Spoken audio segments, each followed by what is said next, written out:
They did all they could to prolong the life of film. Then they bet on China.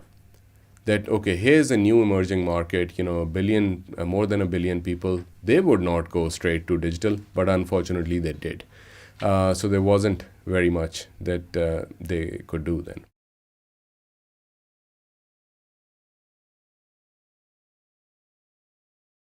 I think everyone who's used Kodak film, who's used some of their products, who's grown up with Kodak, is probably sad right now, even if, our predictions have come true.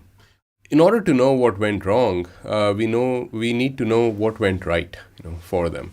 Because when we start looking at companies and see which were once successful, very successful as Kodak was, we need to see what ticked for them, what worked for them that stopped working.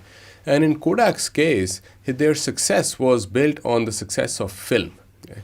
And film was an extremely lucrative product for them, gross margins of around 70%, if not more. And at one time, they controlled about 80 to 90% of the biggest film market in the world, which was the United States, and had about 40 to 50% market share of the global film market. So you can imagine, how lucrative this business was. And they were certainly, along with Fuji, they were the leading players in film. Digital cameras do not use film. Okay? So what would they do in such a situation? The first, usually, they followed a very standard route, which normally companies follow. Which is, the first thing is you ignore the new technology, okay, and just hope that it will go away all by itself. And in some cases, it does. The second is deride it. Tell the world this is never going to happen. Give them rationales, give them justifications for why it's not going to happen. And Kodak came out with the most creative justifications. They said, people are never going to, part with hard prints. In Kodak's lingo, this is called social currency. Okay? And people value it as much as normal currency, if not more. Any Kodak executive that I talked to in those days, and I'm talking about 10 years ago, not more, they would always give me the example of if someone's house catches fire, the first thing they go for are their photos. Okay? So people have sentimental value in their pictures. And so they're not going to part with it. And they would also give me the example of projectors. Remember when we were young, we used to watch these slide films on projector. And once they had positives or hard prints, we never went back to slides again. So they would say, people are never going to change that. And look at the quality, right? I mean, the quality was so much superior. And here you could see the individual pixels, and, it would take a long time, and it would take lots of money to get to that level digitally.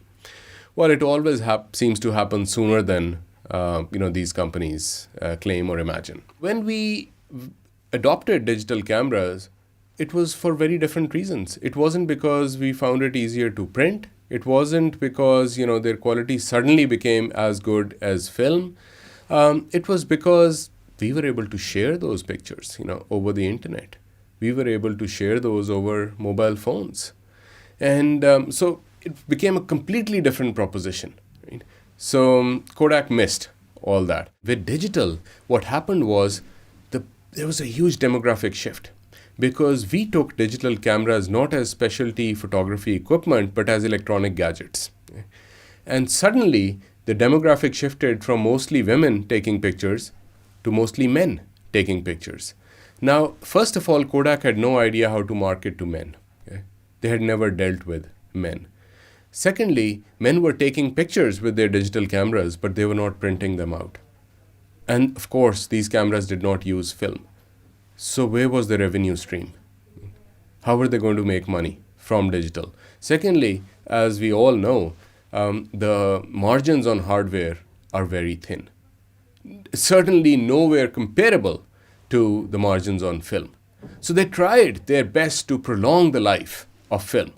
So they gave the world photo CD, for example, you might remember that, and made a number of photo finishers buy equipment to burn CDs with pictures that were originally taken on film. So the idea was, go on taking pictures on your film-based cameras, but when you give them to the photo finisher, they will give them back to you as a set of hard prints, which we know you love.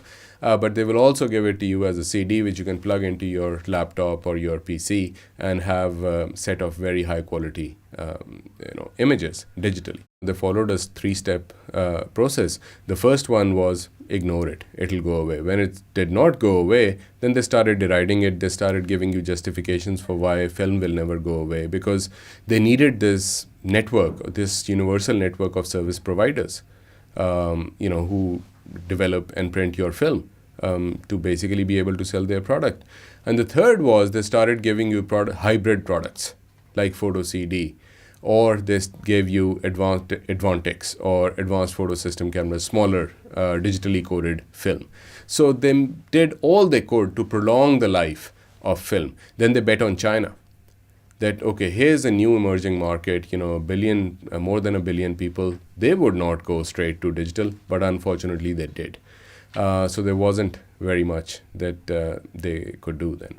Perhaps what they could have done was invested in 10 different companies run by teenagers or 20-somethings. They could have owned Facebook today. They could have owned Flickr, or, give people money, shoestring budgets, tell them to experiment, start some business which has something to do with pictures. It is said that Kodak should have diversified into pharmaceuticals, cosmetics, like Fuji did, but Kodak did do that long before Fuji did, and it didn't work out for them. So the best really way forward was to reinvent themselves completely, but they were completely entrenched in this mindset, which was people take pictures to preserve memories. But guess what? People change their behavior. And they change it all the time. They do not take pictures anymore to preserve memories. They take pictures to share experiences.